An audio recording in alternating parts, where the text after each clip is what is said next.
თუ გაქვს 9 კილო ღორის ხორცი, შეინახე ვიდეო, რომ არ დაკარგო რეცეპტი, გამომიწერეთ და დავიწყოთ. პირველ რიგში კარგად გავასუფთავოთ და დავჭრათ ღორის ხორცს. ხორცს ვამატებთ 2 სუფრისკოს სოიას соуს, 3 ფქვილს, 2 სახამებელს და 1 ცალ კვერცხს. კარგად ამოურიოთ და გადავიტანოთ ტაფაზე შესაძლოა. მალე 170.000 ვიქნებით, ამიტომ გთხოვთ, რომ გამომიწეროთ. სანამ ხორცი იწვება, გადავიდეთ მეორე ეტაპზე. გავრეცხოთ და გავასუფთავოთ 2 სტაფილო, 2 ბულგარული წიწაკა და ნიორი. დავჭრათ ბოსტნეული მსხვილ ნაჭრებად.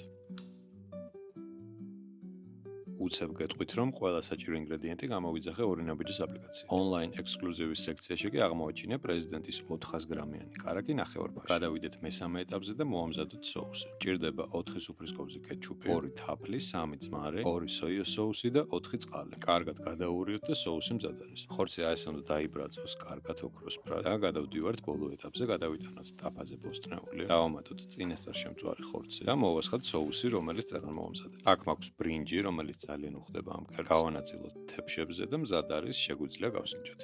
უგემრიელესით კბილმჟავი ღორის ხორცი გამოვიდა, რომ არ გამოტოვოთ მსგავსი რეცეპტები, გამომიწერეთ. დროებით.